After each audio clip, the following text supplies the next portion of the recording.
not working. Yeah, your cable boxes, please contact your... Cable provider. Contact Charter. Okay, we're all set then? Okay, welcome to the June 20th, 2018 Board of Selectmen Sewer Commissioners meeting. All members are present. And next item on the, first item on the agenda is public comment. Hearing none. Next item is approved minutes, May 23rd, 2018 regular session. So moved. Have a motion and second. Any other discussion? Hearing none. All in favor? Aye. June 6th, 2018 regular session. I make a motion to pass over those minutes until we get clarification on the language on the Casella discussion. So moved. Just Oh, didn't that. sorry, I didn't hear it. Second, Oh, all in second. favor? Aye. Aye. It's been a long day. And then June 6th, 2018 executive session. So moved. Second. Have a motion and second. Any other discussion? Hearing none. All in favor? Aye. Aye. June 11th, 2018 regular session. So moved.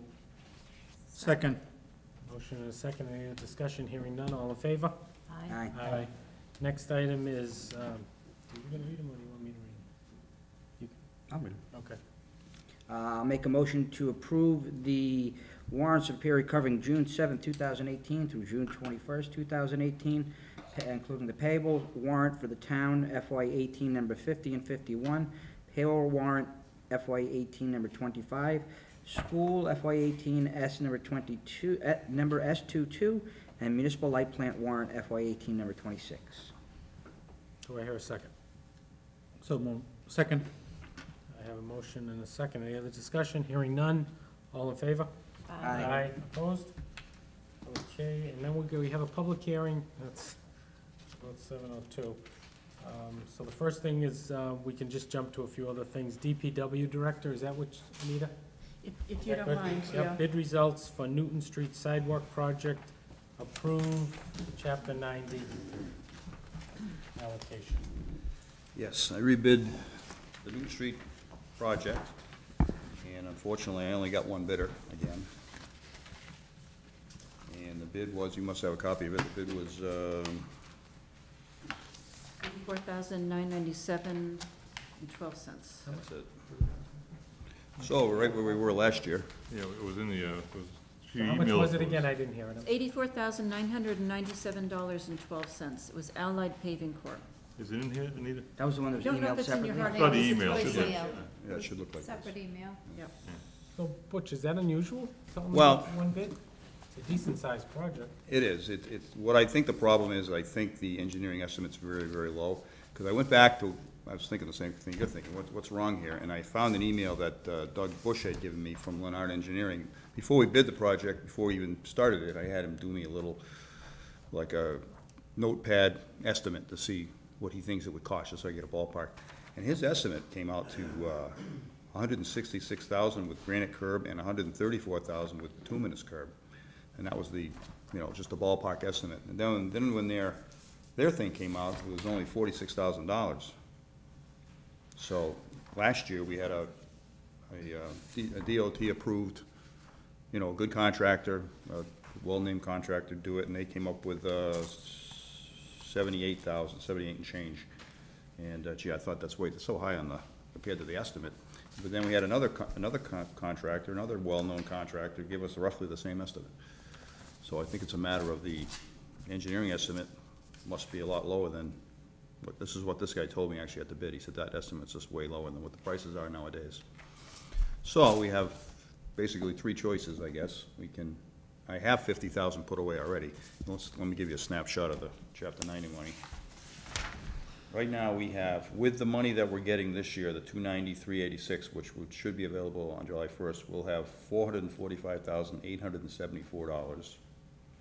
And then we're gonna get about a little over $80,000 back from the Newton Street Drainage Project, which has put us around $525,000.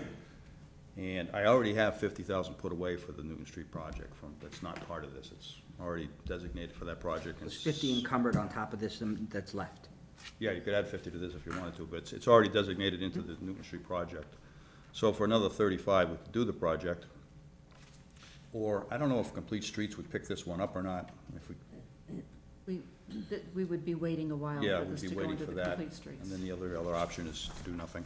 So At this this is point. for the Newton Street, changing the thing? The lower For the part. sidewalks, flipping the sidewalks onto the library side, Why don't we widening the road 4 feet. It's Changing- not an, super emergency project. We could wait.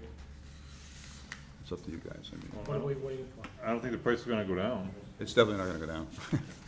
No, but, yeah. It's because of the box widening that it's a little higher than you normally would see. It's not just a sidewalk project, it's a box No, widening 4 if you feet. think, this can be done by complete street policy, Well, like, it might be. 'Cause they usually want bicycle paths and all this other stuff with it. They usually don't want just a sidewalk, but And this, it was just a thought. Yeah. it's not like we're not gonna have other projects to do. Complete streets For project complete eligible. streets, right. yes. Yeah, we have a We few. have a list, which doesn't include We had currently. discussed this as a safety issue as well, as why we wanted to Library. get this done. I'll yeah, make but, if you say a safety issue, we did wait it for this many years. We had no accident, nothing. No, I'm just saying, because of the money part, Well, if we I have do, no if issue we in do doing it, it. I would prefer to do it now, because I want to mill and pave that street this year. And then if you do it, we can probably dress up the other side, because we're gonna ban parking on the other side. And just Oh, yeah. put our grass back over there like it used to be and kind of make that look a little There's nicer gonna than be it looks curbs now. added over there? Not yet, but we could. Actually, maybe we could do it during paving. Put a curb down the whole length of that and then put grass behind that. You The talking two-minute a- curb? Yeah. a I'm granite gonna bid curb? curbing out as an item, so, Granite yeah. curb or bituminous curb? by 2 minutes. Mr. Chairman, if you did that, that's one way of preventing, because we've had parking issues there in the Yeah. past. Yeah, the residents, So yeah. if we do the I would, depending on the dollars, but I think we should, if we're gonna invest this kind of money to change it from right to left or left to right, however you wanna say it, we need to put the curbing in there, because I think that's the only way that it's actually gonna stop the parking on that side, which is really the whole Right. reason for doing this. We're gonna, we were gonna change the striping to move it over towards, away from the library to get more parking room on the library side, so that would Okay. make that white line very close to the edge. But with a curb there, that would pretty much eliminate parking. Well, and some no parking signs, I would imagine. That too, the chief was already on board with making it a no parking side. But we can do the curbing ourselves, we have the machine. Well, we can do that, or while we're paving, we can do it then. I'm gonna bid it out as an item, and just, you really wanna do that before you pave. You wanna mill it, then you wanna put your curb in, Right. then you wanna pave up to it. So we could do it as I'm gonna bid curb with that, and that wouldn't be much of a cost, to do the whole street. But the problem we may have is, so if we put the library side, we may have less parking compared to what we It should come have out to now. about the same, because you got all the driveways on the Same other way? side. Yeah. Same, So there's a lot of same number spaces you can't parking? park, yeah, I think it's close to the same amount of parking. But you have done the technical things, right? No. I didn't Engineering go- I didn't study? go out- No? I didn't go out and count the parking spaces, no. No, the design has been done. Yeah, I have a design. Design has been done, Oh, yeah. but then you may know approximately how many parkings. I have a plan that shows it, I don't have it with me. I think it's around 10, though. 10 spots from there to the condos? Yeah. Which is probably all you get on the other side with they got 4 or 5 driveways over on the other side, so I'm sure you get more cars. Well, we might get 11, but that means Somebody's cars driving. are in front of Yeah. everybody's, are blocking driveways. Right, So, as they are. so do I hear a motion? I'd make a motion to approve, with the fee that was stated, it was 84,000 change, right? Yeah, I can make Eighty-four that, thousand nine ninety-seven and 12 cents. and I could make a not to exceed on the contract. I have a motion. Second. I have a motion, a second. Any other discussion? Is that going to include the curbing? Do we need to add something? So he's gonna do that when we get. That to would be with the paving. chapter 90 money, Okay, that's the other separate money. project, yeah. Okay, thank you. We also need, in the motion, should we include approval of the additional Chapter 90 money dollars needed? Yes, I need another 35,000, which if you approve it, I'll just bring it to Okay, Chris, you can sign it. I'll make the motion with that amendment. Okay. Second. I have a motion, a second. Any other discussion? Hearing none. All in favor? Aye. Opposed? Perfect. And Anita, what was the other thing? I'm sorry. The other DPW-related item was the amendment to the Weston and Sampson agreement. With the INI study, it was submitted to DEP. DEP approved it, however, they do want us to add a few more components into the work that needs to be done. They're saying that they wanted us to do some inflow testing and smoke testing building inspections. And so what we have here is a quote from Weston and Sampson to amend the plan to include those items. The quote, the amendment for this is $2,450. If you approve this, this would be to authorize me to sign the contract. It's made up with my signature. And this would allow them to go ahead and amend that and get it submitted back to DEP before the December 31st deadline. So what would be the total amount be? The total amount will end up being, where is that? 13 and change, right? Yeah, it's a 13,000 some odd dollars. 13,000. 13,350. 350. Any other discussion on that? Do I hear a motion? Make a motion to approve. Second. A motion, a second. Any other discussion? Hearing none, all in favor? Aye. Aye. Aye. Is that all we have for? That's all we needed Butch for. Thank you. I'm glad we don't have any rubbish issues to talk to you about. It's been very good. The kid is, Learning the town. everything they said he would be. Oh, good. And he calls me with questions, and I've been kind of hand walking around town, although I'm a little nervous if we ever get a temporary driver, if he goes Calls on in. vacation. If he calls in sick, I bring know. him soup. Thank you. Anita, I'm just gonna go down some of these. You tell me if they're gonna be long. WRTA contract, review and approve. That's very Vote to sign. fast. What do we got? We're just looking to renew the annual agreement with WRTA.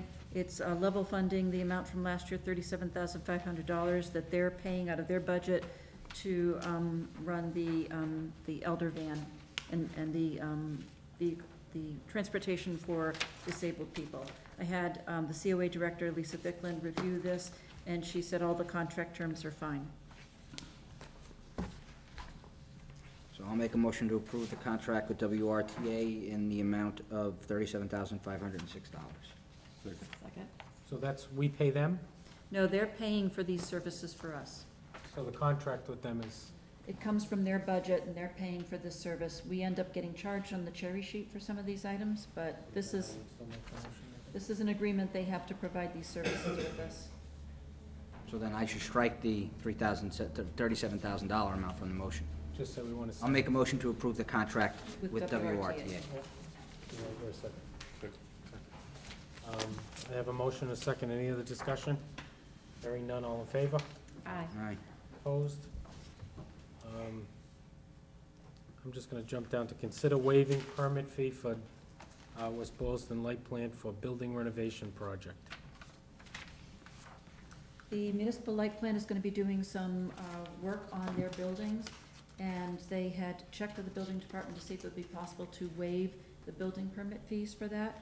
And in discussion with Bentley Herget, the building commissioner, because of the, of a lot of the work that the West Boylston Light Plant has been doing for the town, and helping to reduce our costs, electrical and otherwise, he's recommending that the board consider waiving the building and other permit fees and requiring that only that they pay the per inspection fee for gas, plumbing, and electric, which is $50 per inspection. Anybody have any No, questions? I talked to Bentley about that, exactly. That's a great idea. That was my They're only- always helping us out doing everything. My only comment was gonna be that we should charge them for the fees that Yeah. cost us money Right. and waive the rest, so I'll make a motion to approve that. I'll second. Have a motion, a second. Any other discussion? Hearing none, all in favor? Aye. Opposed? The police and fire, ones, those, can we do that? Police, fire, cemetery, union contract? or is that- Cemetery, unfortunately, we're not ready yet. We're still working on the contract language, but we do have the final version of the police and fire contracts. We went through a very successful negotiation process with both of the unions, and they have agreed to all the terms established by the Board of Selectmen. And so now we just have to have you formally vote to accept the contract and to sign. I make a motion to accept the police and the fire contracts as written. Second. A motion and a second. Any discussion? Hearing none, all in favor? Aye. Aye. Opposed? Okay, building commissioners contract extension, review and approve, vote to sign. Again, this is a contract that you negotiated. Bentley has accepted the terms that the Board of Selectmen established. So this is an extension of his contract through October 31st of this year. Making a motion to approve the contract with Bentley. Second. Can I just say one? Have you talked to him about joining the facilities manager and the building inspector as one? He was mentioned that he would be interested in it, but I haven't discussed it in detail with him yet. Okay, that's something maybe we could do in the next month or so. There's some pros and cons to that, which I need to Okay, thoroughly review before I would recommend taking that step. okay. So want to put it on a future agenda to talk about it? Yeah. Okay, I have a motion and a second. Any other discussion? Hearing none, all in favor? All right. Opposed? Approve engineering contract for new landfill test wells per town meeting vote. Right, this is the proposal from Conoco, our engineering firm, to do the work that was approved by town meeting. It's the repairing the out-of-service wells that are at the landfill. It's installation of the new additional test wells that DEP is requiring, and it's the preparation of the updated operation and maintenance plan for the landfill. And that's for the value of $33,053.75. Any questions? Approved at town meeting? It was a separate warrant article. How much was approved? I think it was 34,000. Okay, so. Yep, it's under the amount approved by town meeting. Make a motion to approve. A motion Second. and a second. Any other discussion? Hearing none, all in favor? Aye. Opposed? Okay, we'll jump to the 7:15 continuation of the public hearing to amend policy L18, beautification of town squares and islands. We don't have to read the, we don't have to read it again, either, right? With the continuation, it's not necessary. So were there changes made to the policies as discussed? I did not receive any suggested language changes from the board. I thought we talked about it at the last meeting to make some changes. Right. And we sent an email out asking you to provide some suggested language, and nobody sent anything. So the key issue here was the fact that there had been concern that some of the signs had more than one name on the sign. The current language of the policy does not prohibit more than one name on the sign. However, it does require that whoever's name is going to be on the sign also needs to be on the application. So there had been some concerns on both sides expressed at the last meeting. You should have received an email from Nancy Lucier giving a bit of a history about the combination of names that have historically been on the signs. But all the ones she said in the email were, the ones she talked about were already, they were in the applications, They correct? were in the application. And the other issue was someone owning the square and somebody completely different being on the sign. Correct. So the language currently reads that the signage on the island should be limited to one sign paid for by the sponsor. The sign shall read, "Sponsored by," and the name of the sponsor, along with the company logo, if sponsored by a business. What you may consider changing this to, I'm not sure if this meets your concerns or not, you may want to say that you would allow the name of up to 2 co-sponsors along with the main sponsor. But the co-sponsors must be listed on the application. Here's my concern, and I understand where you were coming from. Somebody could hoard, get 5 islands and then say, hey, come Hand see them me. out to different businesses. But we had the main island, I'm saying the main island, the big island by the Honey Farms, that had the Boy Scouts, and they put Sterling Greenery on it. Sterling Greenery wasn't listed. What happens if just continue on with that, the Boy Scouts get get the island, they get Sterling Greenery, the next year Sterling Greenery says, we're not doing this anymore, and Jungle Jim says, yes, we'll take it over. Do they lose the island? What happens? No, that could be a change, but then they'd have to, that's the negative to them, is they'd have to remake the sign. I'm just saying, it's, So I think there could be a change, but not, I don't think it should be, you own the island and you give it to someone else. I think, you know, That's transferring it. if you Oh, had and a I'm main only- sponsor that stayed consistent, Right. and then we could change the language that would allow other names to be under that, but that main sponsor has to stay consistent for that sign.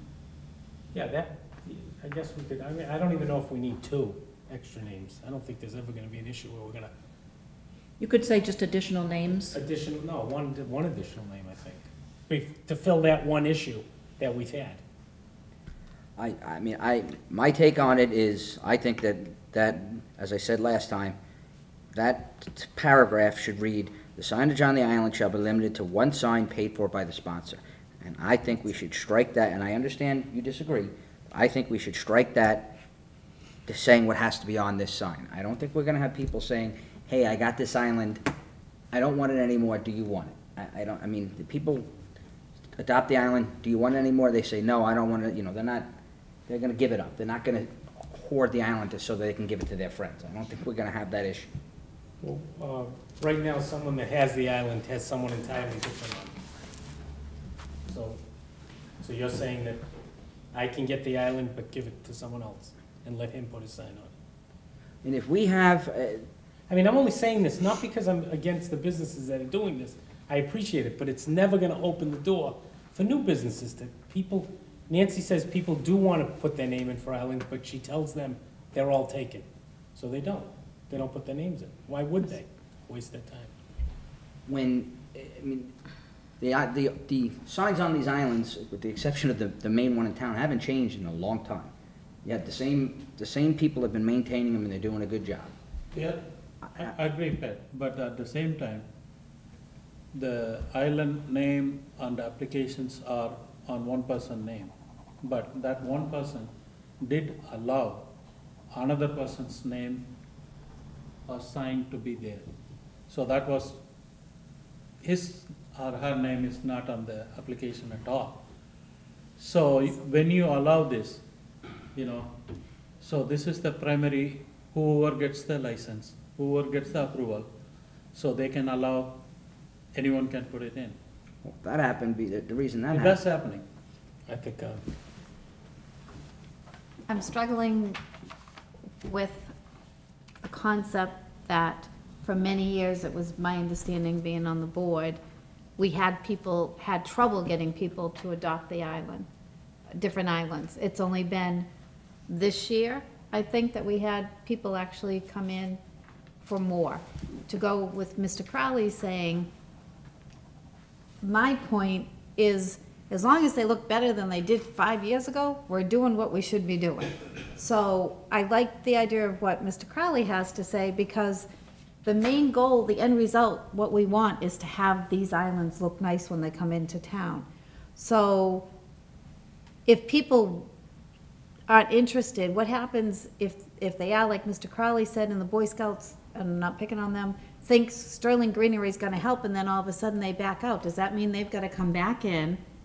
So we're making it more difficult that whoever owns the island's gotta come back in, fill out another application, and wait for us to give it the approval? What happens if somebody on the board doesn't approve it? That means the island is gonna sit empty because we're so concerned on whose name is on the island. I think we're getting a little carried away, and I'm just saying, my opinion is, let's change it so it's user-friendly for everybody in town. so what are you saying to change it to then? What Mr. Crowley was saying What did on the What names. number are you talking about? This is, it says, "All participants in the program agree to maintain the designated island square in compliance with the following conditions," and it's number 5, right above the sign specifications. It reads, "The signage on the island shall be limited to one sign paid for by the sponsor. The sign shall read 'Sponsored by' and the name of the sponsor, along with the company's logo if sponsored by a business." I think that's very fair. The person that asks for it gets to put a sign. So if you take it out, the signage on the island shall be limited to one sign paid for by the sponsor. So that means the sponsor can put anything he wants on that sign. Not his business, not, If he's got, and there's other language in here that says that it has to be approved by the Department of Public Works to make sure, they have to, I'll just read it. "All signage and planting shall be reviewed by the Public Safety Department and the Department of Public Works to ensure they do not present a visual hazard and for appropriateness. So, as long as it is appropriate, and it's not, you know, some Nazi flag or something on the sign, then if you're gonna take care of that island, yeah, I think you should be able to put a sign on there. That- So the problem comes in only, so the sponsor, he gets this, you know it very well. The sponsor gets it, the island. So if he or she does not want to maintain, then they will give up. Then it comes to the town, then the town will make somebody else will apply for it, then we'll take a lottery and then they gets it. Mhm. Now, if the sponsor says some name X, if he does not want to use it, then he will give it to someone else. It will keep on going, someone We else, have someone to have else, someone something that else. says So the it town needs has to come no, back to the town once it changes businesses. I think So- that's only fair to the other Yeah. businesses that would like to get an island. Nice. Yep. I think there's two things that we should add to this, is, one, there should be only West Boylston residents or West Boylston businesses should be allowed to go on the island. I think that's important. You know, Nancy said some dentists, Worcester, yes. dentists Some from lawyer- Worcester, lawyer or from lawyer Worcester. Worcester, or dentist, Yeah, something like lawyer that. from Worcester, he wanted. I don't think that would be fair to people of West Boylston to have somebody from out of town. It's not trying to advertise for them. It's to help the town of West Boylston, islands look better. So I think that would be important. I also think we should do a 2 or 3 year moratorium on each island, so if somebody else wants to come in, just like the gateway signs, we're able to turn them over and have somebody else, something different on them. I know it's 2 or 3 years, it's a big commitment to make the sign and do a lot of work in the island, but I think it's important that we put a limit on it, because otherwise, someone's gonna keep a sign up there for 10 years. So, it's, for me, it's fine if two signs are there, two different businesses are there, but they have to put it on their application, their name. So business X and business Y, so we apply for this island, so they should be there. So once business X or business Y is gone, if business Y want to continue, that's fine. But not business Z come in onto that.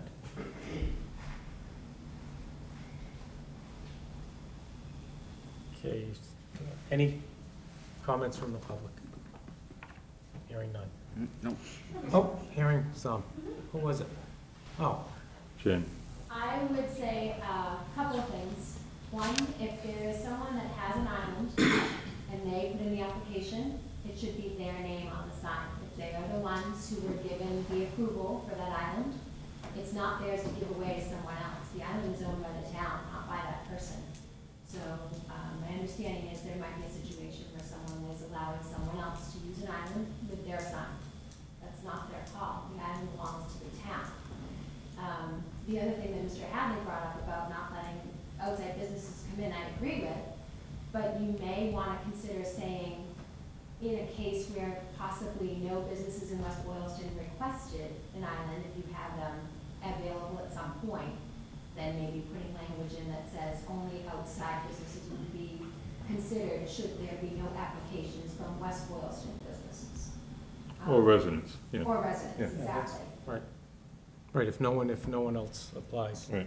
I mean, I don't think we've had many, over the years, we haven't had many from outside, just that one recently.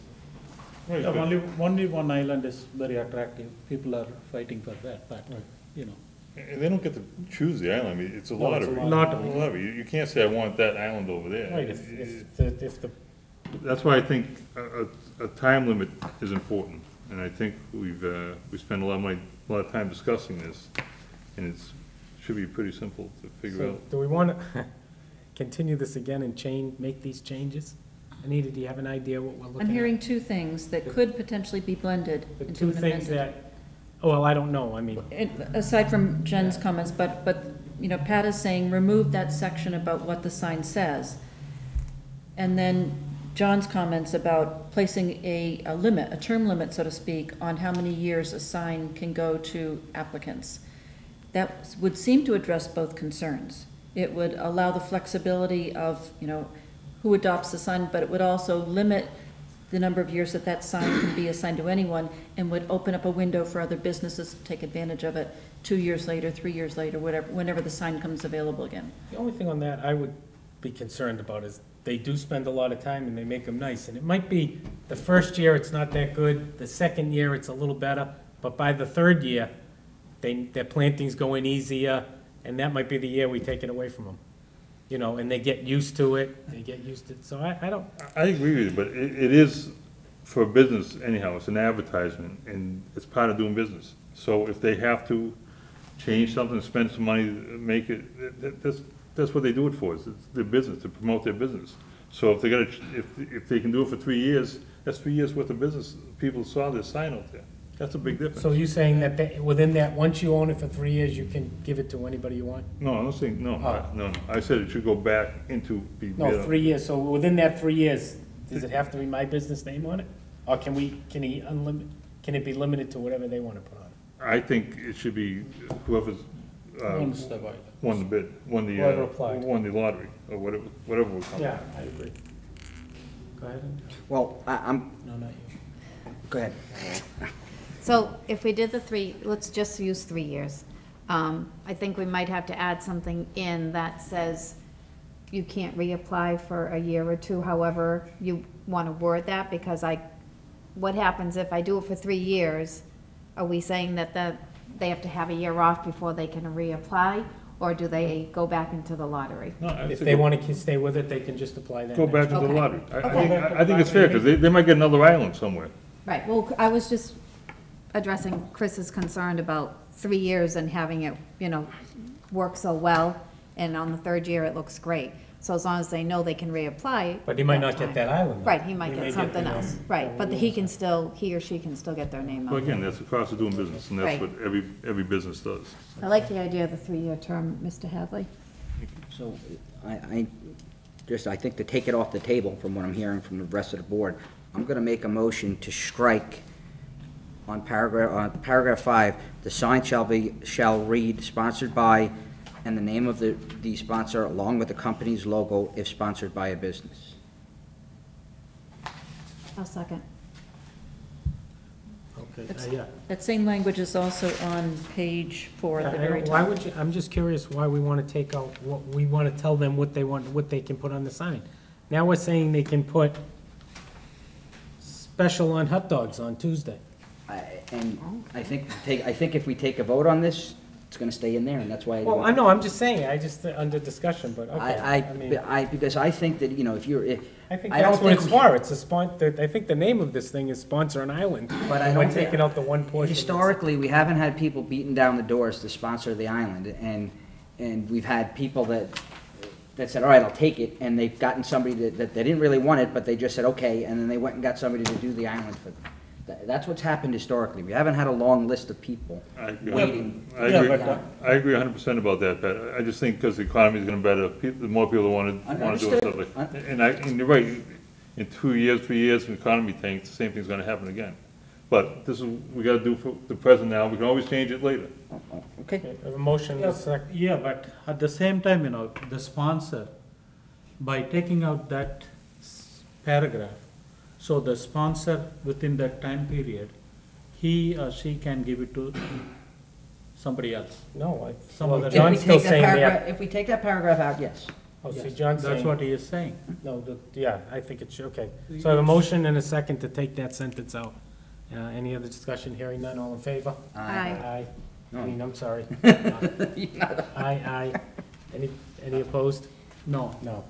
John, what'd you say? So there's Yes. 2 yes, 3, So we're taking that sentence 3 out? yes? So that doesn't mean that it still has to be the person that, it's 3-2. So we are striking that sentence? So you don't want the sponsor's name on it anymore? Oh, the sponsors that can't be on it? It says the sign shall read Anyone- sponsored by. Oh, We're no, taking no, that. I'm sorry. Okay, so- Anyone can have the I name. apologize. So So it's- we're gonna, So it's no, 3, so it's not, doesn't pass. so it So fails. now, in regards to this, do we want to make these changes and discuss this again? We're not in any rush for this. We can email her, Yes. email Anita and Nancy the changes that possibly the person that applies for it, and then we can have a list of things. So let's continue this to a future meeting. I'll make a motion to Talk about it. continue the public hearing. motion, and do I hear a second? Second. All in favor? Aye. Aye. Opposed? Okay. School Committee, Finance Committee, discussion regarding review of capital projects with the school committee. Anybody here from the school committee or the finance committee? Anybody, I don't know who wants, if you want to come up, anybody want to take the seat in front? Jim's a good sport, he'll take it. Anita, you want to just, I don't know, give an idea of like. Sure. So we had discussion that was put forward initially by the Finance Committee in terms of what is the appropriate process for reviewing school-related capital items. The Finance Committee had a brief conversation with the school committee about this, and it appeared there had been some concerns about the fact that the Finance Committee was not necessarily being provided opportunity to review all projects potentially eligible as capital projects that were being done at the school level, because they were being done through school funds and not through capital funds. I think, and I don't want to speak on behalf of the Finance Committee, but I do recall that a statement had been made that, that the bylaw does indeed say that the capital bylaw refers to town and school capital projects. So that had kind of raised the issue, and it was agreed that it would make sense to have everybody come to a joint meeting to discuss this. Somebody from the Finance Committee want to add to that, or anyone? Well, I think. Just identify yourself for the. Ray Recall, Chair of Finance Committee and Capital Investment Board. All the references to Finance Committee should be Capital Investment Board, as it was brought up within the scope of the capital review process. And it was ultimately a question of process. We do not have a specific item that we necessarily have objected to or had problems with, other than the overall process. The schools have been very open with sharing historical information, retrospectively, what purchases have been made, but prospectively, not always. And the question is, okay, well, what should that look like? And a review of the charter for the CIP leaves room for interpretation, so we came to the Board of Selectmen to request guidance on whether or not the language should be clarified, what the expectations are, and what that process should look like. And at the end of the discussion at that point, was obviously at that time the school committee wasn't there to fully speak on its own behalf. School committee? Did I miss anything?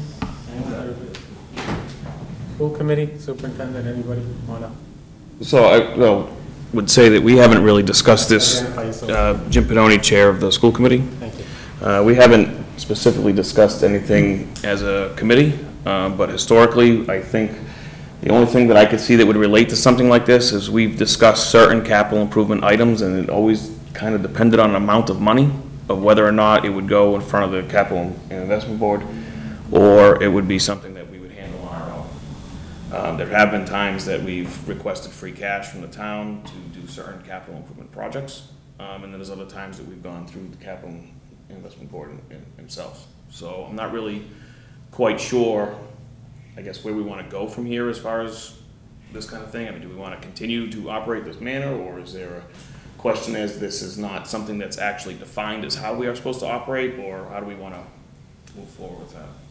So, just give us an example of the last time you went in front of the Capital Investment Board. I don't remember the exact last time, but one of them was for the roof at the roof and windows at the media center. That was a very large project that we did not fund outside, within our own budget. That was probably, what, 6, 7 years ago? Yeah, maybe 5 or 6 years ago. We actually did it with a grant, I'm sorry, Beth Shopper, superintendent. We funded that with a pothole grant that we were allocated from the state. So it did come from, we didn't go to That capital. was the inside work, right? What about It was the the whole that was all project. outside Yeah, work as whole well? project, yeah. So what, do you have an example, what, something that we can relate to that you've been in front of them for? Is that the finance committee you're asking? Yeah. Okay, so capital investment board, you mean? Capital investments. So are you saying that even if they take it out of their budget, it should come in front of the capital investment board? Well, that's the root of the question. So, I think one of the catalyzing events for us was the schools had purchased a few buses. They had the money available through whatever means, it was within the scope of the budget they had available.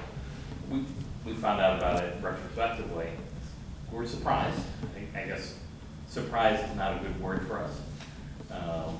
So the question is, the wording in the current charter for the CIP basically says the targeted capital purchases for the schools, like all of the departments, would be presented in advance and would be reviewed. And that process is followed sometimes, not all times. So if there's a $75,000 item that the school would want to purchase regardless of the school, should that be subject to at least review by the capital investment board, even if those monies are not coming out of the capital investment fund? Again, the wording in the charter is, I can read it, and if I want to play lawyer, I can rationalize either interpretation. So the initial impetus was, what is the goal? Should we use a uniform process across all town departments, or should the schools operate in a different manner? Okay, any other discussion? Anybody from the board? Is there a dollar value? The charter for the CID is any item over $20,000. So when you make a joint purchase, do you want to be able to sit down with both sides, both CBI and school committee and discuss it? Is that what your goal is? Well, and the process we do with balance of the town is capital requests are made. We go through them annually, typically, and we make recommendations as to potential funding sources. And if it's something being requested out of the CIP, then obviously we would vote on that as it's funding within our purview. But for those cases where the funding would not come out of the CIP, should there be a second party like there is for all other town departments looking at the capital investments and the implications of those investments? So, no other department purchases items that don't come through the capital investment board, right? Even if Over they, 20,000. even if it's out of their budget. Correct. Anita, that's the case? I mean, even cruisers, which are within the operating budget, but are over the 20,000, those do get reviewed by the CIB. How long ago was the $20,000 limit put in? That's the inception of the CIP. I And- think that's 10, 15 years ago. 95? I'm just wondering Is in, it 95? It was the acts of 95. Did we raise it? Did we raise it at one time? It was attempted to be lowered, and the answer to that was no. so maybe this is bringing up something that we should look at that entire package as well, not knowing if that's a reasonable dollar amount for all departments at this point. I don't know the answer, I'm just throwing that question out. At this point, my understanding is you're looking for clarification on going forward and how to proceed. Yeah,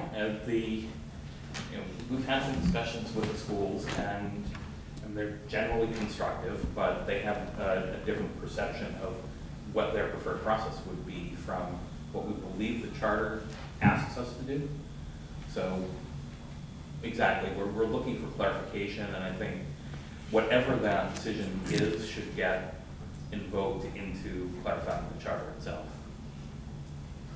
I would just say that the schools don't have a preferred process. We will follow whatever process is established by the town for this. I can say that when I came into the position 7 years ago, there were lots of purchases over $20,000 that didn't go through the capital board.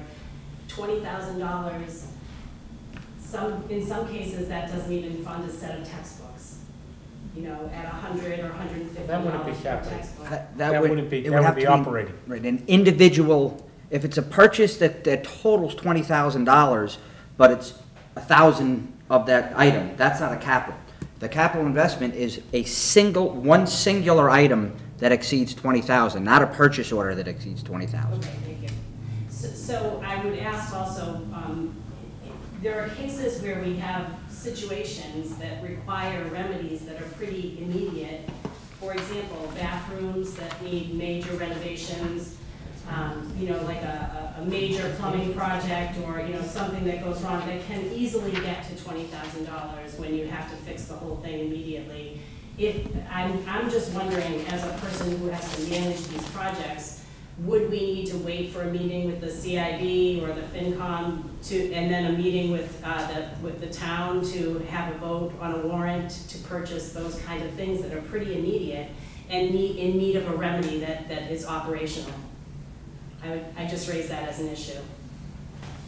You want to answer that? Chris, I can answer, Chris can answer. Well, I guess I would look at that in the context of an operational expense as opposed to a capital expense. That's what I'm talking about. So if you're talking about maintenance items, that's maintenance in order to preserve your ability to continue to operate. When we look at it, what I'm talking about, and Pat, jump in at any time, but what I'm thinking of a capital item is basically one of the other components of this is a capital plan, whereby we were charged with, the CIB was charged with basically assembling a capital plan for all the capital assets of the town, both school as well as all the other town assets, and basically looking at that plan, whether, when are we gonna need to buy a fire engine, when are we gonna need to, put an addition on the school. That's kind of the other context of this capital piece as opposed to operational. Can I ask another just clarifying question, because the issue of the bus was raised?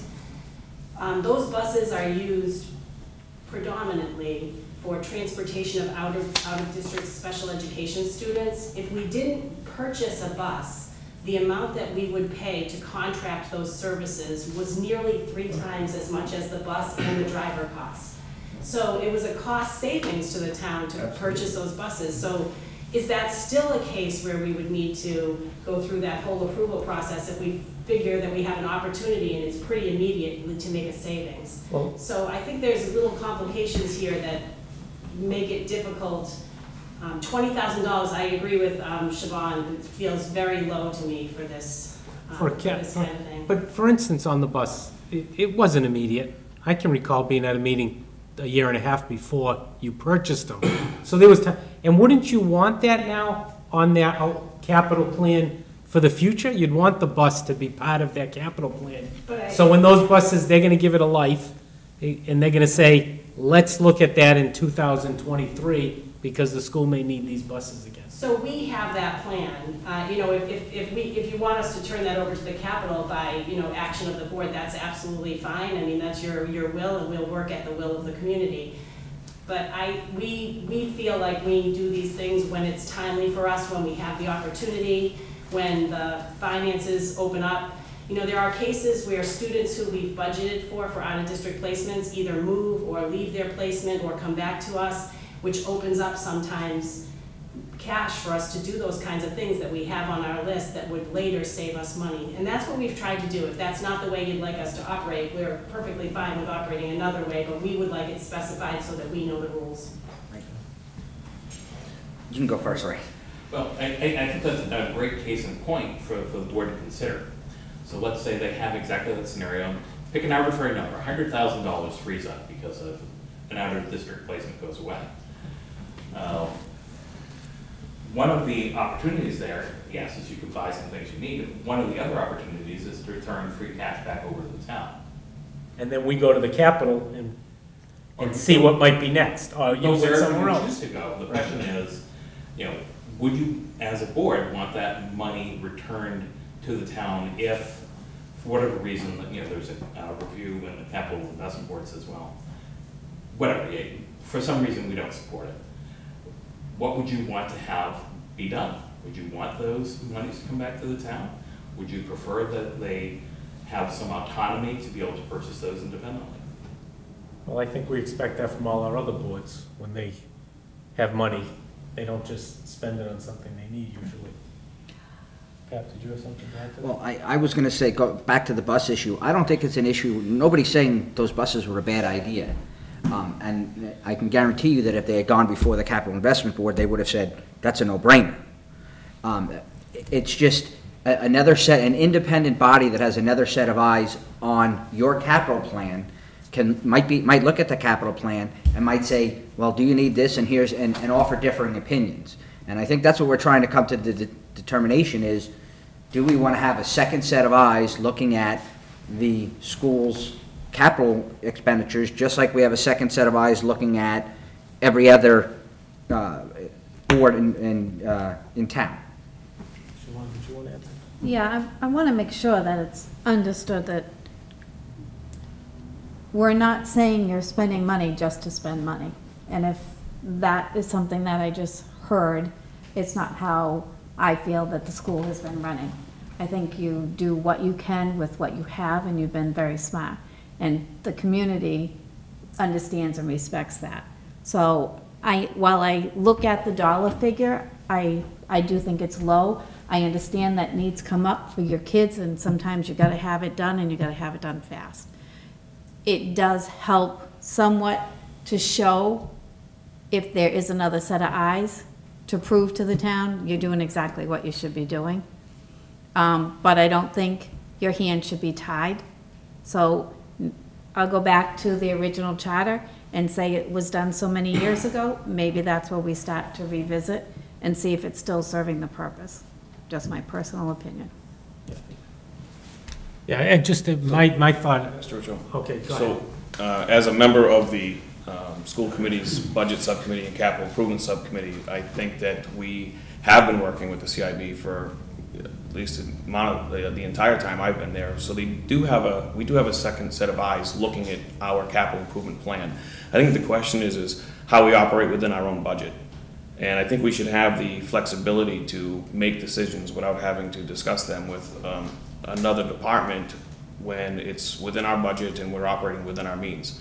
The only times that we go outside of that is when we're looking at a larger project that exceeds a certain amount of money that we need to get additional money from the town, and at which time we look at the Capital Investment Board as basically working with them through it and getting their support on a particular matter. I agree, but I disagree with that statement. And the reason, I agree that you guys should have the flexibility, but like Ray had alluded to, if $100,000 comes up and you have, hey, this is an opportune time, we have an extra $100,000 in our budget, let's buy this. Well, that's an extra $100,000 in your budget. Any other department in town has extra money in their budget. They're not allowed to turn around and just say, hey, let's buy this. They have to, there's a process they have to go through, and it has to go before a town meeting to move that money. I'm not saying that the school committee should, and the school's budget should have to go before a town meeting, because you guys have a lot more flexible things happening and a lot more things out of your control, kids moving in, kids moving out, where you have to shift dollars. You know, one kid moving into town could cost $100,000 that you got to pull from somewhere in your budget. So I'm not saying that, you know, that's the case, but, you know, if you have hey, here's our hit list of capital items, this is what we're going to fund. We have $500,000, I'm just making up numbers, $500,000 worth of stuff that we would like. And if we have the ability to fund that, this is the order that we're going to fund it. Is there an issue with an independent board looking at that and saying, yes, we agree with it, no, we don't agree with it? And frankly, even if they say, we don't agree with it, there's nothing in the Capital Investment Board's charter that says you have to listen to their opinion. You can still, as a school committee, make that decision to spend that money, because it's not coming out of the CIV's funds, it's coming out of the school budget's funds. But I think it would be helpful to have the CIB look at those things, because they may point something out and you might go, yeah, you got a good point. Or you may say, that's great, you have a good point, but we're still gonna do it. So I guess, you know, in comment to that, I guess the only difference would be what the dollar amount is then, because I don't see us not doing what you're saying. It just comes down to what the dollar limit is when we just have a discussion. Is that what Yeah, I was actually just gonna ask the clarifying question to Pat. So that would be only for a single item over the $20,000 if we were to purchase that. Right, and everything else is operational. I just wanna say, I think the buses are the only thing. I can't think of another. And that may be the case, I don't know. I'm not looking in the weeds like that at budgets anymore. That's for these guys. So I would say that's probably the only thing that has been a single item over $20,000, and it wasn't that much over $20,000. Right, and I personally think the $20,000 is good today. I can't believe in '95, we had 20,000. People could purchase trucks and things probably in '95, and now we're looking at it, so. Yeah, that was. Yeah, and now. 4 times the cost. Yeah, right. Just additional clarification. So, if we're looking at, school books are one type of issue. The other added component of being eligible as capital is that they have, whatever it is, has to have a 5-year useful life. So school books really wouldn't apply under that category anyways. But, if, say it's a bank of lockers, and you're purchasing and installing a whole bank of lockers, one individual locker may only be $500, but you're purchasing and installing a whole bank of lockers, and that might be $40,000. So to me, that would be a capital That would be item. one, and that would be a unit. That's a good example, because that's actually on the plan. We haven't Right. purchased that because it's on the plan, and we've never gotten a go-ahead to do that, so. And, Okay. but yes, and that's, there's a fine line in accounting speak. Yes, that would be considered a system and would be considered a single purchase, even though it's a single purchase made up of, 80 pieces to that system. So what about a computer lab? I was gonna say 20 laptops or something. Right, a computer That would be lab. over 20 with Deb. I mean, that's. In really- accounting that's- speak, that's educational. That's something that the Capital Investment Board could take up. I would say no, a computer lab would be operation. Right. Yeah, and if I may, the point of our question was one of process, and we can have discussions about individual points, but, depending on where you want to guide this process, as far as revising the charter, if that in fact is what you'd like to do, and we can hash these things out, and it doesn't need to be in a group forum like this. We can have, maybe representatives of each group and talk about how do we want that process to go. Individual purchases wasn't the point of our raising this issue in the first place. It's the charter reads fuzzy. And what do we want to do with that? So, I just think the whole point of it is a little better communication between the school committee and the CIB, and then the CIB would give us some communication what's going on, so everybody knows. I just think that there's not enough clarification about how it's supposed to work, and maybe you guys can get a little better information to the CIB. Even if you don't need their approval, you can still get information to them. We have regularly given them a copy of our capital plan.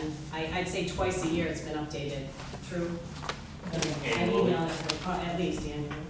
Because I know the board doesn't get that. We don't see much of the Until it CIB comes to town meeting. until town meeting. Yeah, typically the format that Anita has right now is the requests are solicited for the fall town meeting for review. So, And I know we've talked about this before, maybe getting it to us early so we can have a chance to look at it before, not the week before town meeting or 2 weeks before town meeting. which usually 2 weeks before, when we're doing the warrant. This is another issue, but we're doing the warrant and we're saying, well, let's put it on because but we don't know what it's for. Has the Capital Investment Board looked at it? Not yet. So that's another issue.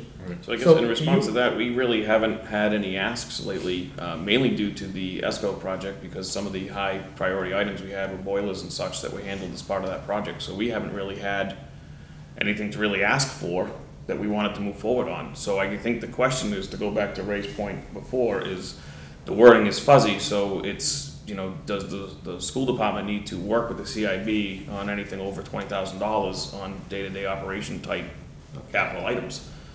Or do we work on changing that wording so that there is, no requirement of anything within our budget, or do we change the limit on it, or? It's not that day-to-day kind of- operation though. It's only Well, capital. it's capital, but a lot of it is kind of day-to-day. I mean, I think one of the most recent ones, Dr. Schappel, what was the fire alarm system? Was that about $18,000? Probably, yeah. So instead of asking the town for money, we had available room in the budget to do that, so we upgraded the fire alarm system, which was underneath the $20,000 threshold, right? Chris, what do you got? That's very helpful. I mean, I think the other piece of this, and I don't wanna, jump out of the process piece, but the process is one thing. I think the other is the capital plan for the community. And I think that's one of the things that I don't wanna overlook, and I think that's why it's so important to have the sharing of, it's your capital plan. It's not, mine, not the CIBs, it's not, but it's the schools. And I think that as a component of the town's capital plan, it's a valuable component, because again, as we do projects, or as we look at scheduling projects, that can add a tremendous amount of value to how we will fund those projects. Will we do a bond issue? Will we look at CIB? Will we look at, operating money, whatever it might be? And I think that's why that is of value to us, just not just the process of doing it, but I think just the long-term forecasting of how we're gonna fund those capital needs for the whole town. So, I guess, would the school agree to items over $20,000? If we need to clarify the language of what those are, we can work that out. But do you agree to just talk to, I guess the only thing we're talking about that we can think of is the bus. There could be other things, but they don't know because. So this isn't an item that's been discussed with the school committee at a regular Okay. meeting, so I think we would have to take it to a school committee meeting to come up I with a think it's response. just the items over 20,000, we can clarify what those are. Most of them, I think we've said that it's operational. So I think it's just bigger projects. I can't think of other things besides the bus right now, but, so, do you want to bring that back to your board and then you can? Yeah, I mean, is that something that we should wait till That should- September, or should we do it at our retreat in August? I would say September. So at our September school committee meeting, we could have that as an agenda item. That's fine. Any other? I just, this is something that, I was on the CIB, now I'm on the Board of Selectmen.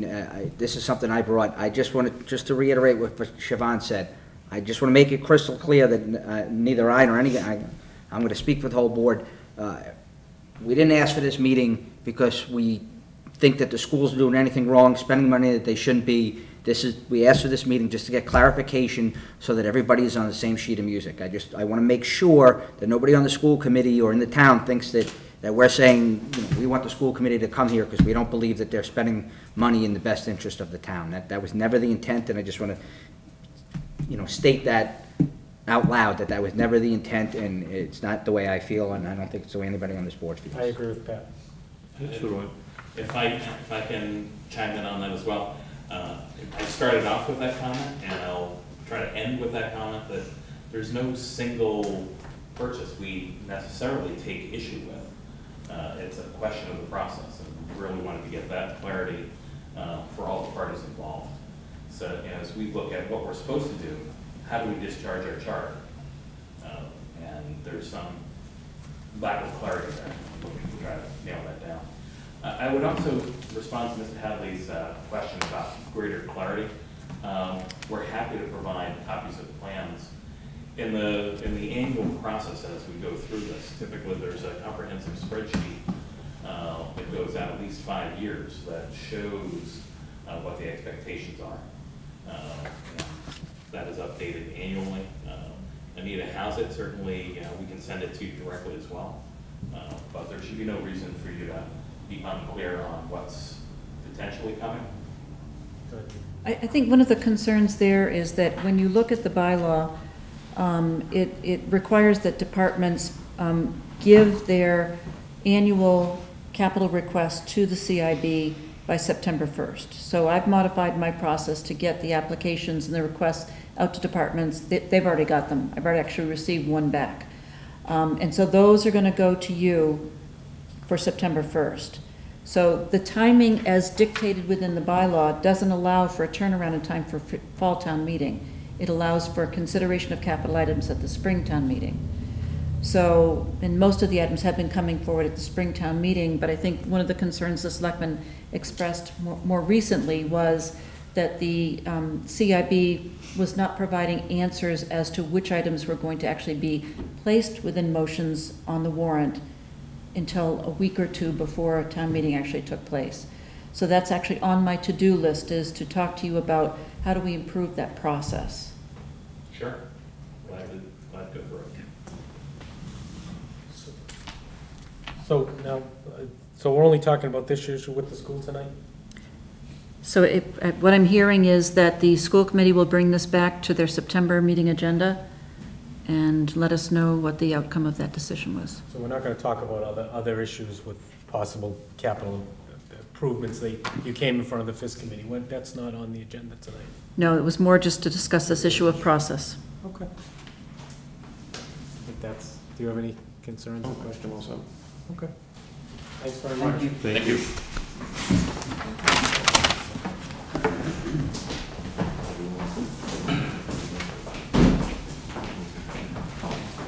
Wait, the finance committee, Ray, you gotta stay for the next item. Okay. Discuss regarding finance committee request to have a member on the Marijuana committee? I don't know, ad hoc. I know it's ad hoc, but that's not what we call it. They all so. left. Adult marijuana committee, I don't know. What is it We called? gotta figure it out. Joint committee? Yeah. Sure. The joint committee. Do.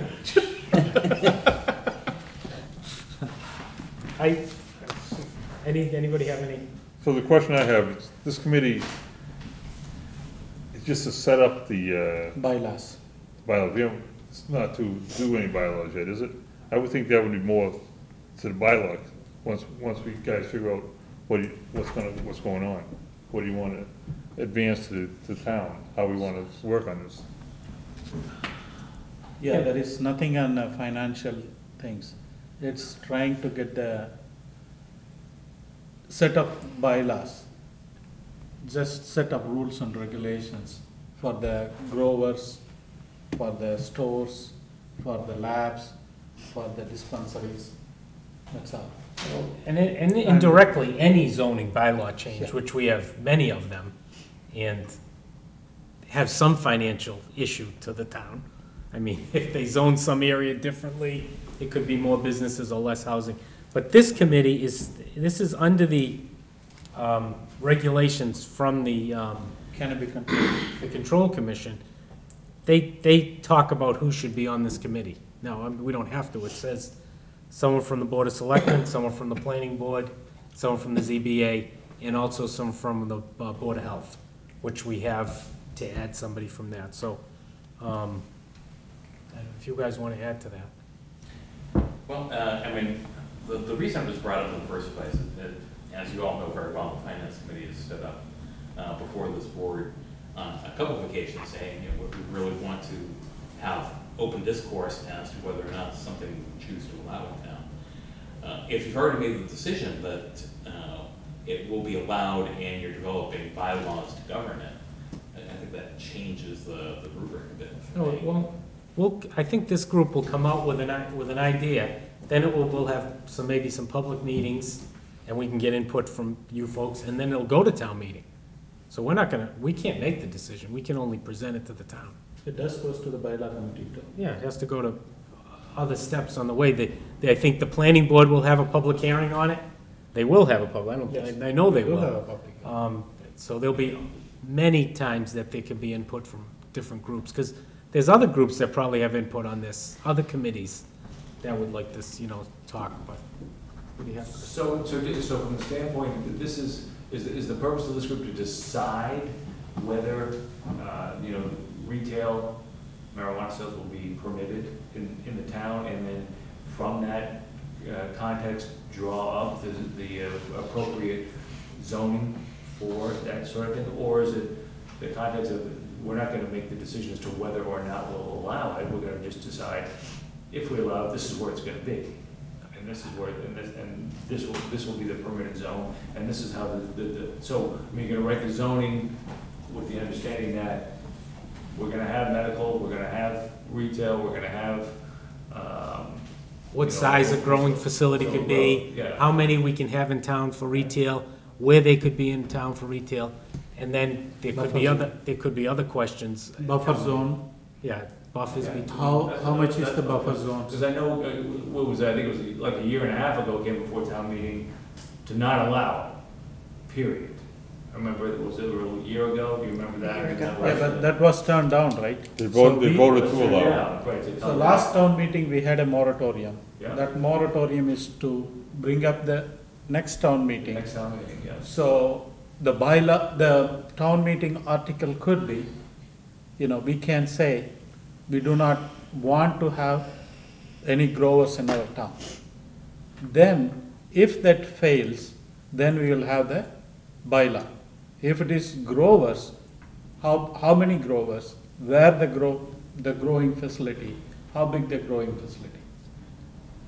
So the second article will be the recreational marijuana, adult use marijuana dispensaries. How many stores we do? First, we don't want it. Then the second, if it fails, the second article will be how many stores, where the stores are going to be. Is it industrial zones or residential zone? The zoning could be the second Zoning article. could be, The whole- zoning the could be whole the second package. article. So you're gonna come with kind of a menu of different. Yes, there will be a choice. People can say, no, I don't want this. Say like, infusion, like cupcakes, brownies. See, that's, People again, can say no. that's not the committee's, that's some of the choices that can be done. Choices. We haven't decided what's gonna come forward, but I believe a year ago when we had that, people stood up and they had more questions. So we hope to answer all those questions before town meeting next time, so we'll have the answers, all the options, all the choices.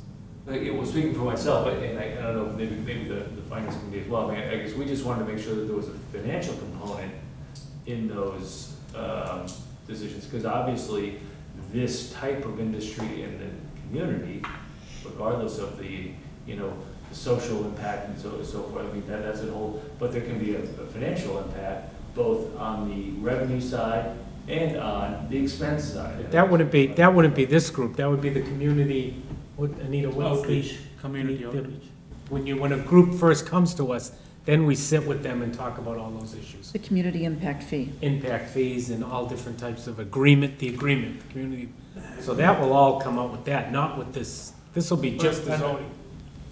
But, my question is, when we did this a year ago, what the finance committee recommended, they recommended against that vote because we felt that we had studied the financial impact.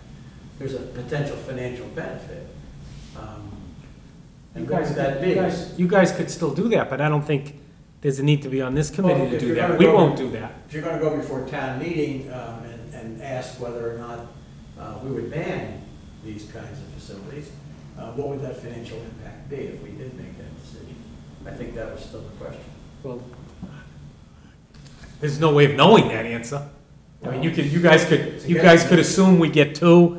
I know you're reading in other towns that someone's getting $1 million or $2 million a year. You could say we may get that. Right now, we only have one person, I think, that is at all interested in town. So, again, I mean, And also, I don't think this committee's gonna do that. I think town meeting will decide that. and also, if we say, let's have only one store, we put a bylaw if you have one store.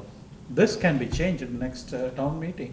If you have more things, if you are doing very well, it could be changed, it can be go to the town meeting, next town meeting, we can have 10 stores. I know So- many towns that have been in discussion with retailers. We have not. There's no one coming to this town right now that's asking. Were you looking for, when it goes to town meeting, to present the financial side, and that's why you wanted to be part of this, so you could say, as was just expressed, if, by research, if we did have one or two, this is the impact financially that we're looking for? That was the reason for this? Well, maybe a little historic perspective. When we first learned of the formation of the committee, we didn't have any details on the charter. We had requested public discourse on the issue of the finances and whether it might be a good choice for town. So when we heard of the committee having been formed, it's like, well, I think since we had been trying to force the issue, we should have a seat at that table. I guess with the context that you're providing, I'm maybe less clear than I was when we started. The financial impact can be governed by the bylaws that are generated. And I don't know, I was so Chris has maybe a stronger financial background on this. Well, no, I mean, I'm just saying from a revenue standpoint, I mean, if you have one, one shop versus 3 shops versus, a growing facility, there are, the state does allow, taxation, at the municipal level for those facilities. And obviously, if you were allowing 10 versus 1, and there's gonna be, multiple little differences to what that revenue component could be. You're right, Chris, it's a guess, I mean, because we don't know. No data. How acceptable it's gonna be, right, but I mean, I guess that from that standpoint, there could be, and I guess, do we want to at least show or demonstrate in that discourse when we're making that presentation to town meeting, here's a prospective revenue source, and this is what it could possibly be. Likewise, when you're presenting to town meeting, you want to present present the other side. What would be the impact from a law enforcement standpoint, from, is there gonna need to have accelerated, increased, I don't know, emergency service or whatever it might be. Do you want to show that? And that's the only reason that I was, and not knowing what that presentation was gonna look like, I guess we just wanted to say, I think that's an important component, to have the town, and not, and again, if we're not, if you guys are doing that, that's fine, I guess, if that's gonna be part of that, if you see that as how that, is gonna be presented to the town, if you're just talking about, no, we're not looking at that, we're looking at if we, we're gonna allow it, and here's how we're going to allow it. I mean, is that it, or is it coming back to the town saying, you guys have to vote whether you wanna allow it or not?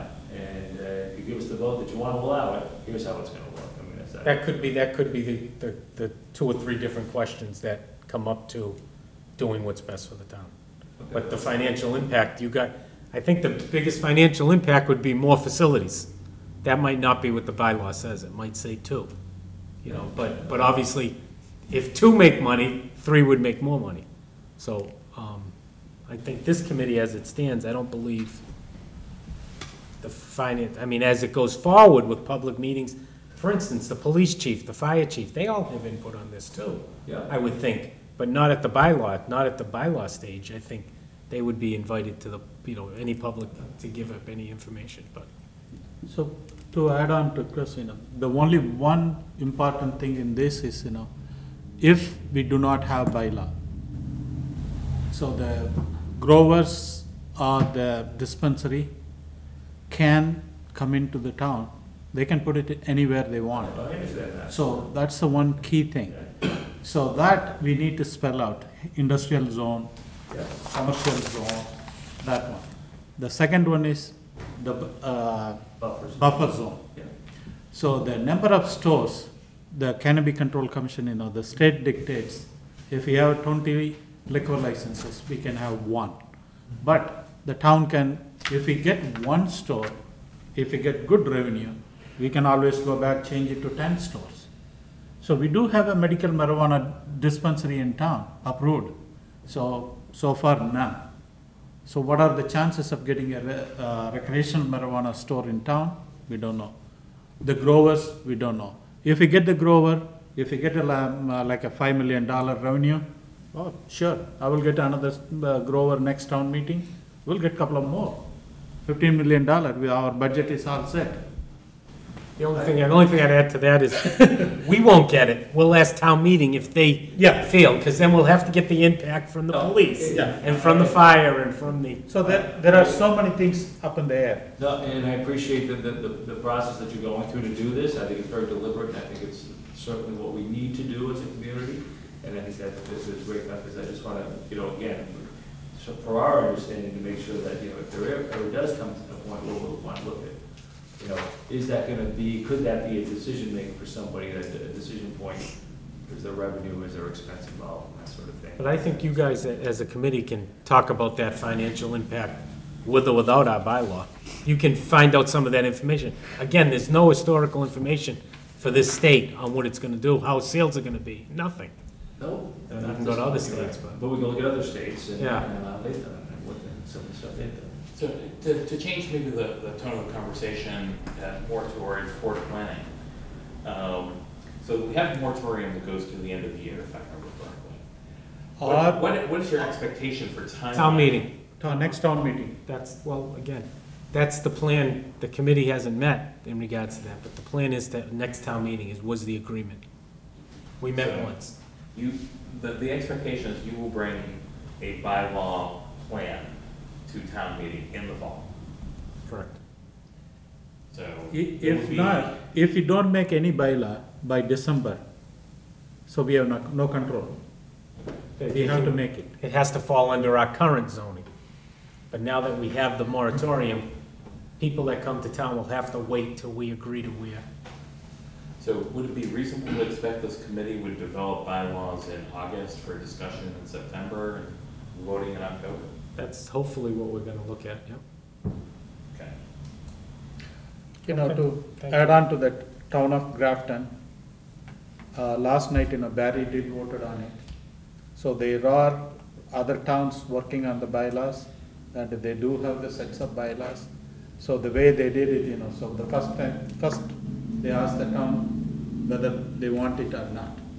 Then if they say no, then they say, yes, here is the bylaw. Do you agree or not? So that's how it goes. Okay, thanks very much. Thank you, guys.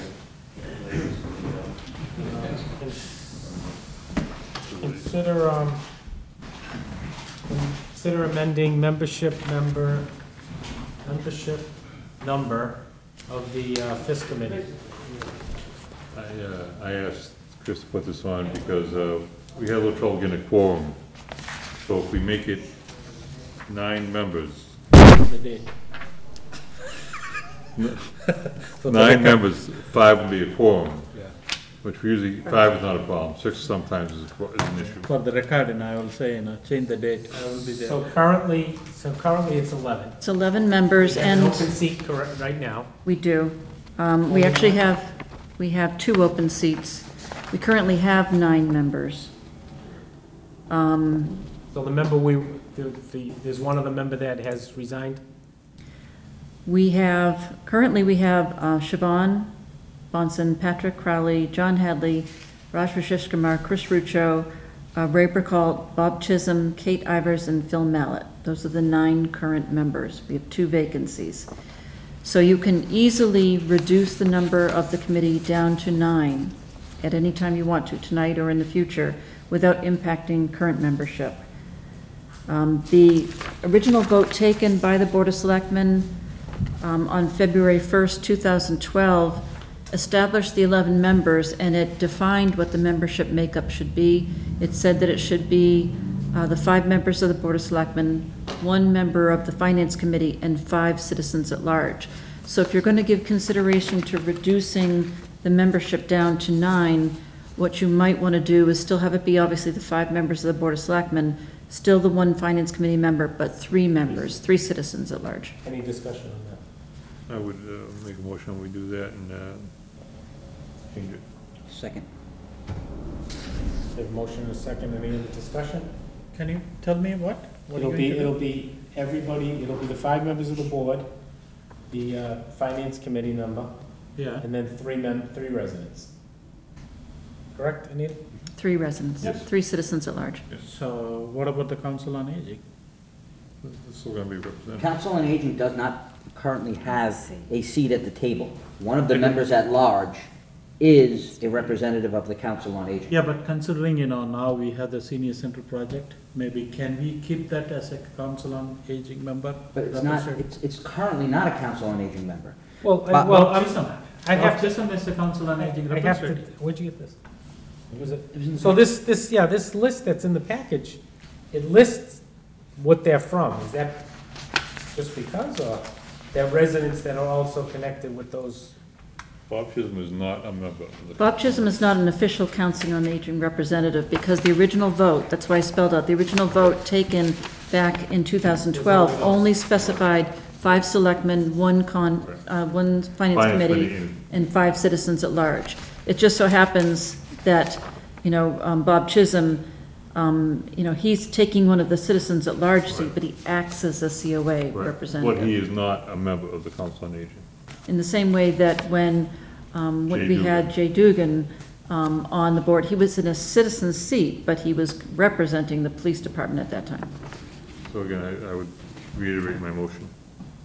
Right, we've had, and just to clarify to the public, we've had those open seats, they've been advertised, they've been posted, and there hasn't been anybody No one's looking come for it. We're forward. not changing this because someone's looking for it, we're changing it because we think it's what's best for the committee. And just to let the board know, Kate Ivers has said that she will be resigning from the committee. She is moving on to the Conservation Committee. She is going to be providing her resignation from the FISP committee. So there will be a vacancy, even if you do Right. reduce this down to 9. Okay, so So, that might still be. Does an that option. mean Bob Chisholm and Phil Mallett, Bob Chisholm will be still on the committee, Yes. They will stay in their citizen seats, yes. but he will be a resident instead of Council on Aging representative? He's Yeah. not, it just for some reason lists that It's there, just which it shouldn't. It whoever- should just say resident. Right, whoever put this on the website should have just said it as citizen at large He's a resident. seat. Yeah, that's fine with me.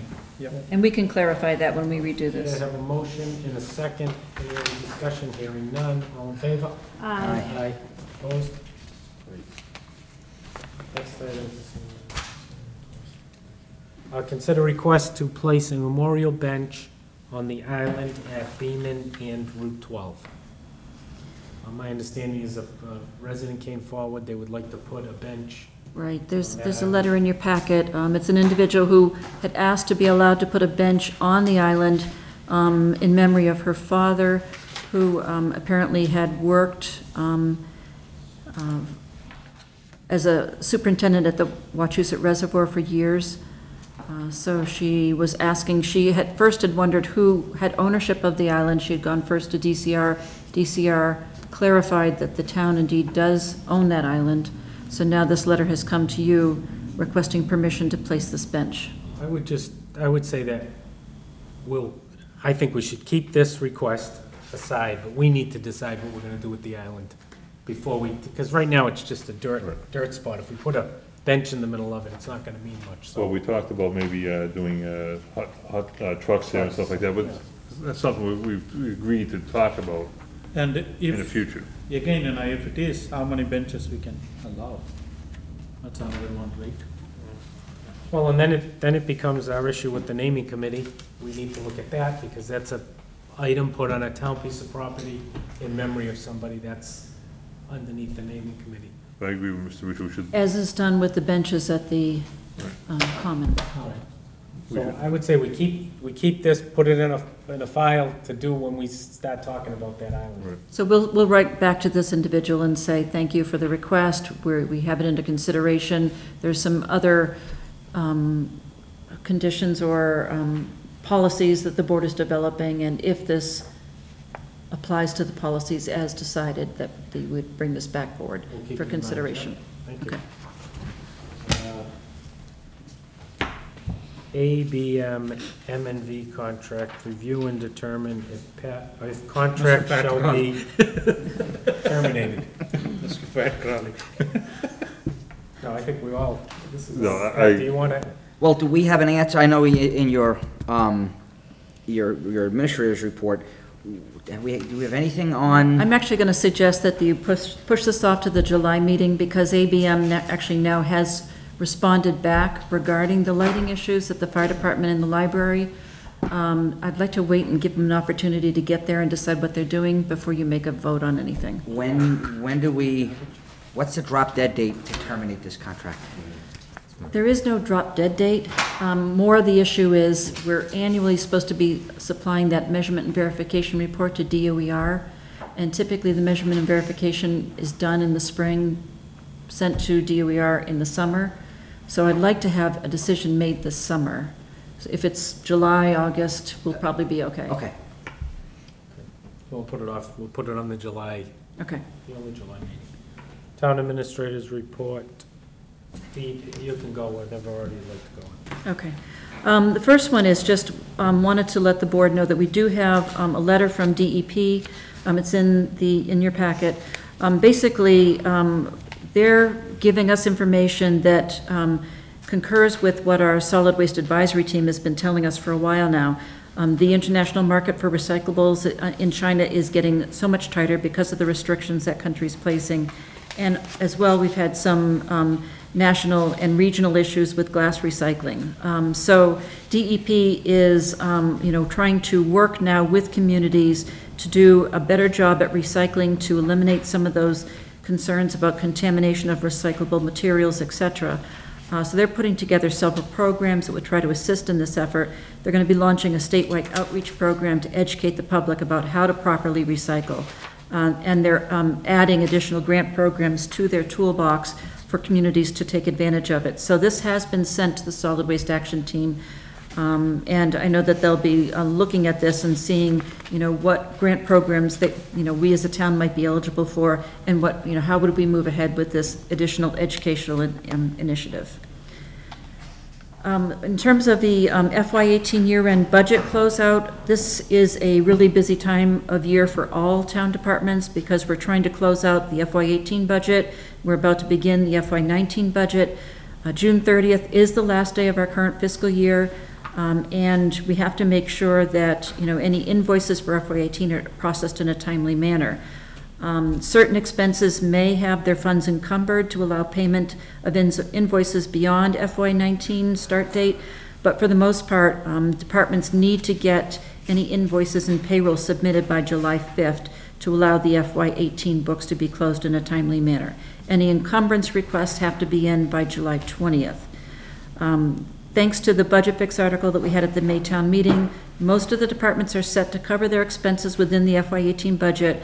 Everyone's been looking at their budgets really carefully, and they've all been told that they have to notify me if they do need a year-end transfer before that July 2nd date, because you are meeting, Finance Committee is meeting to do any final year-end transfers for July 2nd.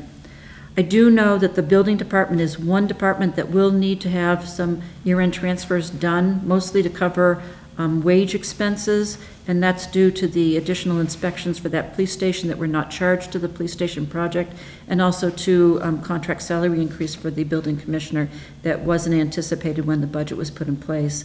There may be a few other very smaller year-end transfers that other departments may need, but we do have several accounts that will have more than adequate funds to cover any year-end transfers, so these transferred votes should not be any issue.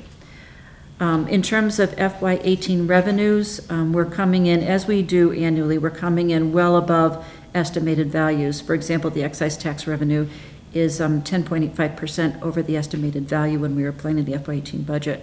So we are in good shape there. We should have the FY18 books fully closed and reported to DOR in September, which would allow for a certified free cash number to come in well before our October town meeting. And we will be providing you final numbers of FY18 closeout once those numbers are available. In terms of a FY18 grant summary report, in your packet you have a list of all the grants that have been received for the town side and the school side. And just as a quick summary, the grants for the town side totaled $415,669.03. And the grants for the school side totaled $245,870. In terms of the key town grants that were awarded, it was the Green Community Designation Grant for $145,000. We received 2 complete street grants, one for planning for $15,000 and some change, and then we received a construction grant of $190,000, with which we'll be doing sidewalk work over by the schools this year. We received the Community Compact Housing Planning Grant of $15,000, and we received that Municipal Vulnerability Preparedness Grant for $15,000. In addition, the library received their second year of that $12,000 per year donation from Holy Cross to extend the summer hours. In terms of grants that we applied for but were not awarded in FY18, the fire department had applied for a FEMA grant for fire equipment for $75,000. That was not awarded. And I had applied for a Community Compact IT grant in the amount of $29,200. That was not awarded. Could we just possibly in the next time just get a list of what that 245 from the school is, just so the public can hear that list? Sure. Yeah, I mean, there's a lot there, so I didn't bother to read it all out. It's all little, so I mean, I guess some of the main. Bigger ones. Some Sure. of the bigger ones, Yep, not, I'll be glad not to. 1,000 for, one item or things Yeah. like that. Be glad to add that to this This is good statement. because people always ask us, Mhm. just because we were denied two, it doesn't mean there were more out there that we try to go for the ones we feel we can. That are appropriate for our operations. Our group, and you look at something and say, there's just no shot of us getting this, we're not gonna waste resources to try to go after it. Thank you. You're welcome. In terms of other updates, as Pat referred, ABM has responded regarding the lighting issues that we have at the fire station and library, as well as the issue with the boiler at the school. ABM is prepared to come out and look at those lighting issues at the library and the fire station and assist with any fixes that would be available under the warranty, if there are. Any items that were discovered that would be not eligible under warranty work, they would help us decide, if we want to work with them to get those repairs done, or if we want to do that on our own. It appears that the schools have decided that the issues that they have with the leaking boiler, because it's not going to be covered under the warranty, they're going to use their own technicians to provide a resolution to that issue. So once I hear from fire department and library regarding ABM's decision on what they can and cannot do, I'll let the board know, and that would help inform the decision you may want to make about the ABM measurement and verification contract. Another interesting thing, at yesterday's regional town managers meeting, we had a presentation from the state on the new Housing Choice Initiative program. It's interesting because it's a program that's built on the same premise as the Green Community program, in which a community agrees to work on various housing initiatives. And by doing that, you can achieve a Housing Choice Initiative designation, and you're then eligible for grant funds to help you achieve some of those designations that you agreed to work on. And because we've had a lot of concerns about the fact that the 40B project in North Main Street was meant to be affordable units, but we received feedback from many people that they really weren't as affordable as they could be, this might be something that we might want to look at to, try to identify projects that could be more affordable for our residents. So I've given all this information to the Affordable Housing Trust and asked them to look at it, and if they feel it's something worth serious consideration, I'll be bringing this back to the board. And that's my report. Any questions?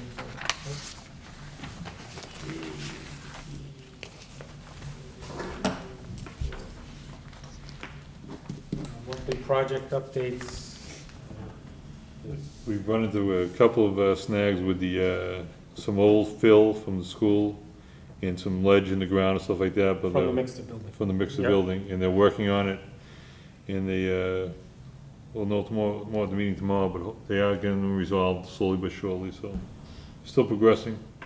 Foundation's in. Yep, Correct. foundation's all in, and we're just, Waiting for, I think they're waiting for. they need to make some room so they can bring the, lumber and stuff like that, but they don't have the room yet to do it because there's so much work going on the outside of the perimeters so fast, so. They are working on it, so hopefully, next couple of weeks we'll really start showing.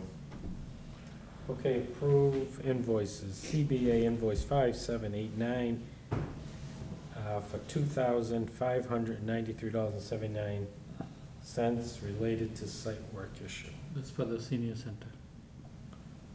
So moved. Second. Motion and a second. Any other discussion? Hearing none. All in favor? Aye. Opposed? Okay. RAC Builders invoice 12, police station, for $25,000. So moved. Second. That's the last money we owe them. That was the last part of, absolutely last one. All of the items that we had issues with. Punch have all list. been- The punch list has all been taken care of. Yeah. Are you positive? Wait, what? Are you positive on that? Yeah, I think we are. Okay, I have a motion and a second. Any other discussion? Hearing none. All in favor? Aye. Opposed? RAC Builders invoice 2, senior center, for $152,181. So moved. Second. I have a motion and a second. Any other discussion? Hearing none. All in favor?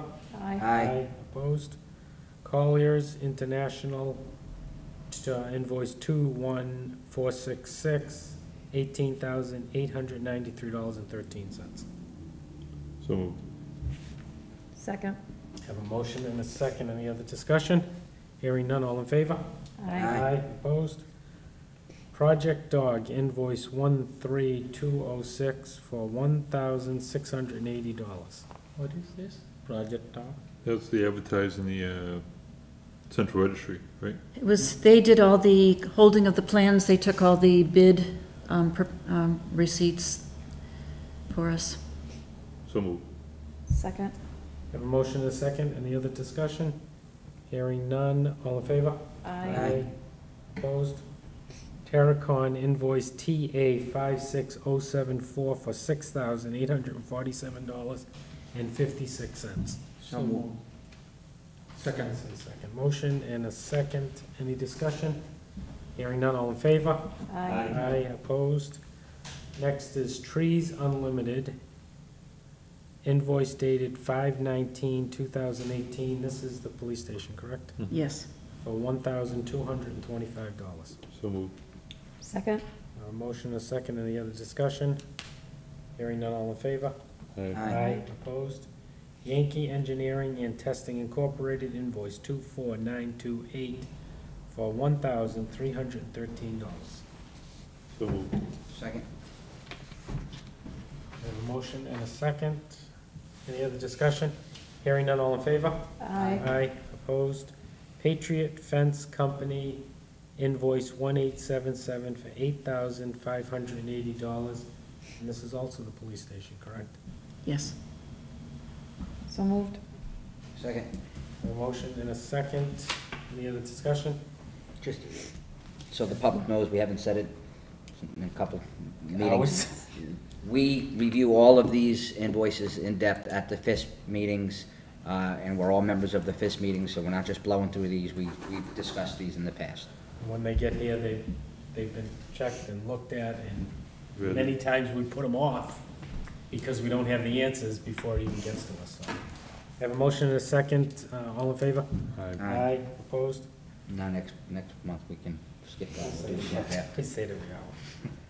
Reappointment Dave Femia to the PEG Board. We hear a motion. I'll make a motion to reappoint Mr. Feeny to the PAC Board. We have a motion and a, do I hear a second? No.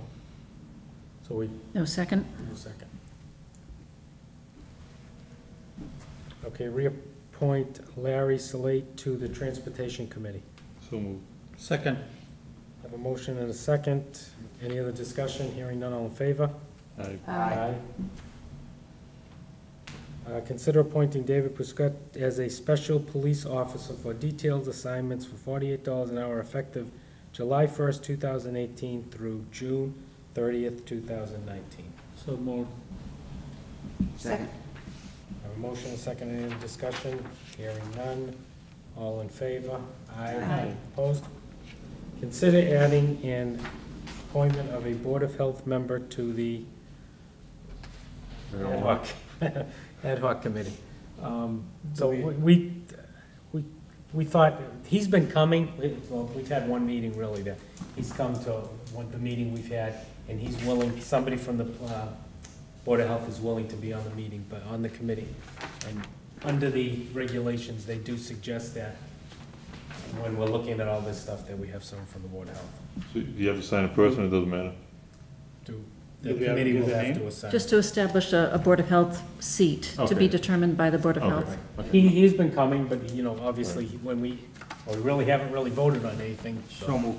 Second. Okay, I have a motion, a second, any other discussion, hearing none.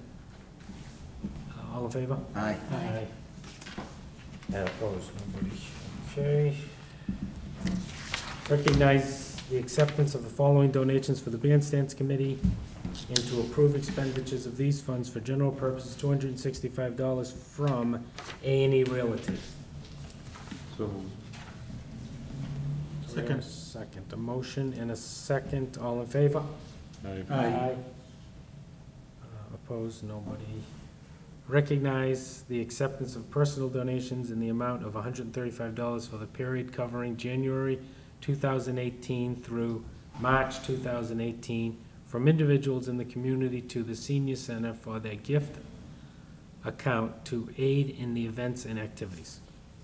So moved. Second. Have a motion and a second. Any other discussion? Hearing none, all in favor? Aye. Aye. Opposed? Meetings and invitations, there will be a selectmen's special meeting. I thought all our meetings were special.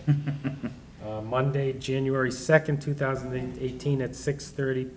July 2nd, January. See you in 6 To months. review fiscal year end account transfers. And summer hours for the Beaman Memorial Library, extended Saturday hours through August 25th would be 9 a.m. to 12 noon. Thanks to the Holy Cross for making these hours possible.